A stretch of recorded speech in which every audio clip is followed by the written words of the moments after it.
अक्सर जब भी भागवत की चर्चा होती है तो कृष्ण भगवान की बातें तो होती है, क्योंकि कृष्ण कथा है। लेकिन कई लोग कहते हैं कि भागवत में राधा रानी का चरित्र नहीं है, शायद योग्यता के कारण भागवत में राधा नाम नहीं लिया गया है।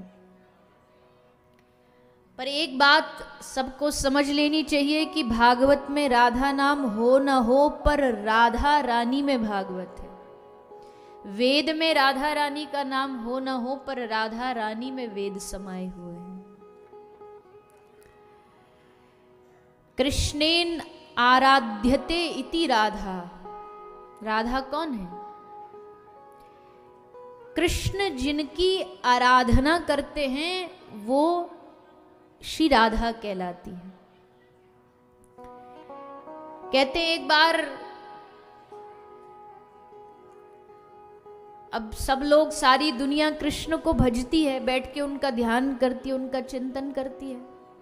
तो कृष्ण ने सोचा सब दुनिया मेरा ध्यान करती है, मैं किसका ध्यान करूं, मैं किसके बारे में सोचूं, किसका चिंतन करूं।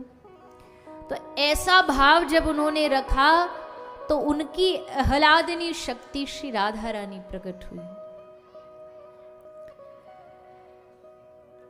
तो अब श्री कृष्ण को भी आराधना करने के लिए एक केंद्र मिल गया। और राधा कौन है? ब्रह्म वैवर्त पुराण में लिखा है, राधनोति सकलान कामान, मतलब जो सब कामनाओं को पूर्ण करने वाली हैं वो श्री राधा है। कौन सी कामना? संसार की कामना पूरी करने वाली राधा रानी नहीं है। संसार की कामना तो कोई भी देवी देवता पूरी कर सकता है, पर जब हृदय में कृष्ण को पाने की लालसा जागती है, उस इच्छा को पूरी करने वाली श्री राधा रानी है। कभी मन में जब कृष्ण प्राप्ति की भावना आती है, तब उस इच्छा को पूरी करती है श्री राधा। और राधा कौन है? ले रम रसम आधत्ते इति राधा, मतलब जो रस का पोषण करे वो श्री राधा है। एक बार क्या हुआ, भगवान श्री कृष्ण के घर पर नंद महल में बड़ी लंबी लाइन लगी थी। किस लिए लाइन लगी थी? सब लोग भगवान की कृपा पाने के लिए लाइन में खड़े थे कि कृष्ण कृपा मिल जाए, कृष्ण कृपा मिल जाए। पर इतनी लंबी लाइन थी कि बड़ी मुश्किल से नंबर आ रहा था, और एक आध का नंबर आता तो वहां उससे पूछा जाता कि तू भगवान कृष्ण की कृपा लेने आया, पर तेरे पास पात्र है, मतलब बर्तन है, पात्र है जिसमें तू भगवान की कृपा लेना चाहता है। तो जीव कहते, जी पात्र तो हम नहीं लाए, बर्तन तो हम नहीं लाए, हमें तो नहीं पता था कि पात्र भी संग लाना पड़ेगा, हम तो वो खाली आता आगे बोल जाओ, वापस जाओ, लौट जाओ, फिर तुम्हारा कोई काम नहीं, पहले पात्र लाओ। तो जो जिसके पास पात्र नहीं था सबको लौटाया जा रहा था, और सब बेचारे मुंह लटकाए, दुखी, हारे, थके से वापस नंद महल से, कृष्ण के महल से वापस रोते रोते जा रहे थे। तो नंद महल से जब जा रहे थे तो रास्ते में पड़ता बरसाना। तो राधा रानी ने देखा ये सब लोग रोते रोते कहाँ जा रहे हैं। ललिता विशाखा से पूछा कि ये क्या हो रहा है, इतने लोग उदास, परेशान, निराश, रोते रोते कहाँ जा रहे हैं। ललिता ने बताया कि ये सारे गए थे वहाँ कन्हैया के पास कृपा मांगने के लिए, पर इनके पास पात्र नहीं था तो इनको वापस भेज दिया। श्री राधा रानी ने कहा, अच्छा कृष्ण ने पात्र नहीं था तो इनको वापस भेज दिया?